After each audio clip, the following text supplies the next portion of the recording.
E aí pessoal, sejam bem-vindos a mais um vídeo da série Revisões. Nesse vídeo aqui estaremos revisando a aula 5. Sem perder tempo então, simbora!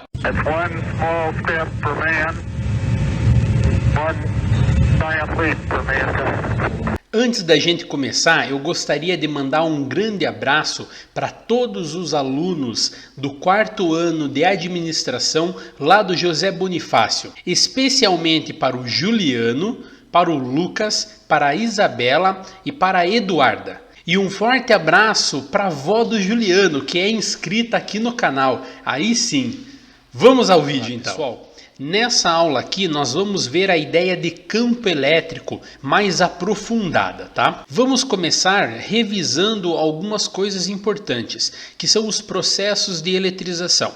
Eles são 3. Atrito, quando se esfrega uma coisa na outra. Contato, quando se encosta uma coisa na outra. E indução. O processo por indução é aquele onde não há contato direto entre os corpos eletrizados. E já temos aqui o nosso primeiro exercício. Na figura ao lado há um corpo metálico eletricamente neutro e um indutor carregado positivamente. Aqui no desenho, pessoal, ele está carregado negativamente, tudo bem? O corpo neutro é aproximado sem encostar ao indutor. Qual das afirmações a seguir é correta? Então, a resposta correta já está marcada aqui.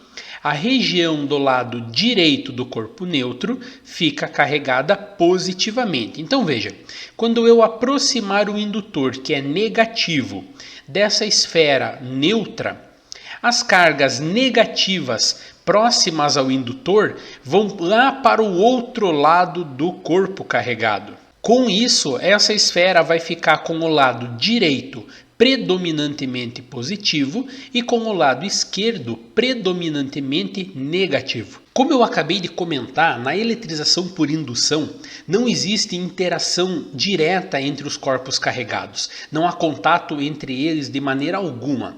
Então, como ocorre esse tipo de eletrização? Como que um objeto indutor positivo atrai para perto de si as cargas negativas sem nenhum tipo de contato físico? Como isso é possível? Bom, nós temos uma explicação para isso. A ideia é fazer uma analogia ao caso gravitacional, onde acontece algo muito parecido. A Terra atrai a Lua para perto de si sem ter contato nenhum com a Lua. O Sol atrai todos os planetas do Sistema Solar para perto de si, sem nenhum tipo de contato entre eles. Um ser humano é atraído para o planeta Terra, mesmo que esteja no ar, sem contato nenhum com o planeta Terra. Então veja, ambas as situações são parecidas. O efeito gravitacional e o efeito elétrico, eles são muito parecidos na sua natureza. Aqui na sequência, o professor apresentou também a ideia de que uma grande porção de massa curva o espaço-tempo ao seu redor. Essa ideia ela está correta, pessoal, tá? Não tem falha nenhuma nisso aqui. O problema é que essa ideia ela é posterior à ideia de campo elétrico e campo gravitacional. Essa ideia aqui foi proposta por Einstein por volta de 1905, mas a ideia de interação elétrica por meio de campo, ela é um pouco mais antiga. Ela se deu lá pelos meados de 1800. Agora sim, vamos lá. Campo elétrico. Bom, campo elétrico é uma região em torno de um corpo carregado positivamente ou negativamente, que serve como interação entre outros corpos carregados positivamente. Então, todo corpo que possui carga vai naturalmente gerar uma região em torno de si que nós chamamos de campo elétrico.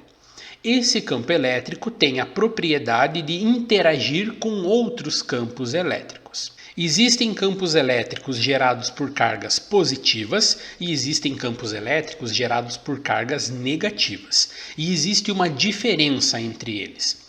Campos elétricos gerados por cargas positivas, nós dizemos que eles são campos elétricos de afastamento.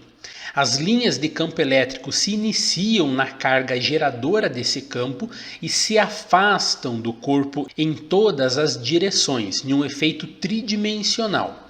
Nós podemos dizer que esse tipo de campo é chamado de campo divergente.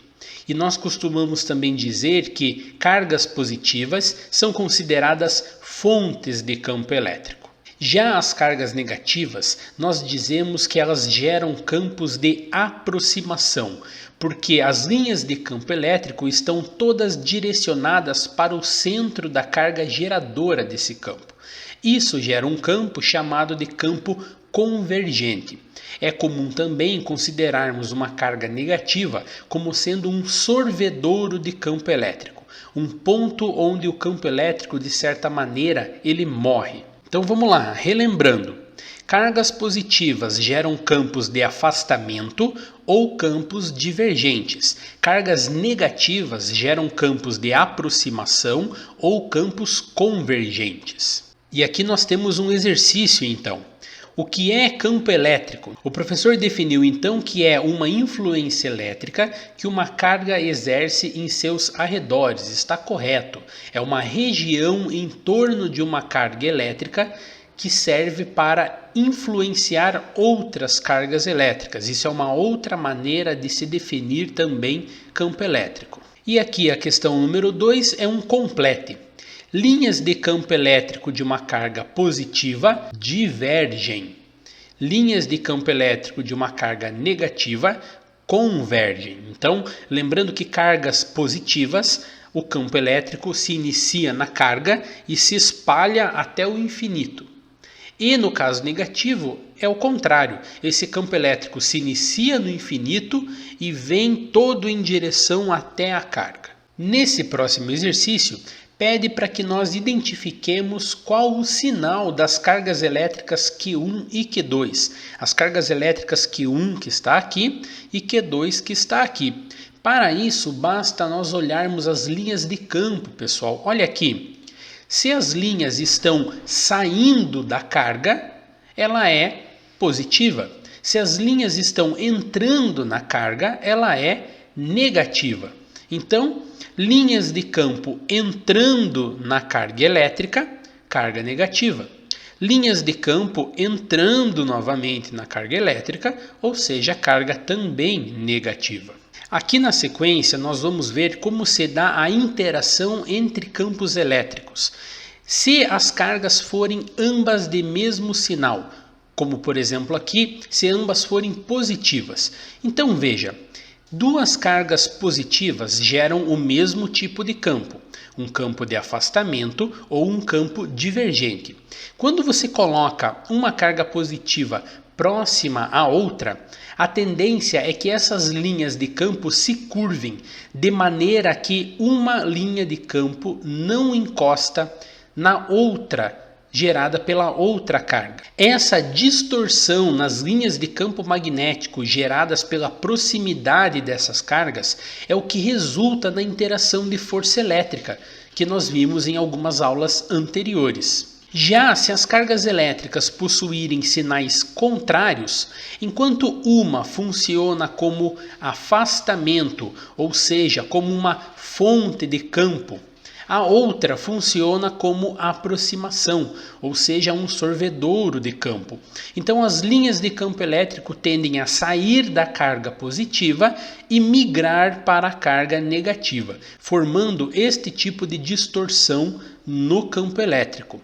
Uma distorção que liga essas duas cargas é o que resulta em uma força de atração entre elas. Como nós fazemos então para determinar qual o valor do campo elétrico, qual a intensidade do campo elétrico?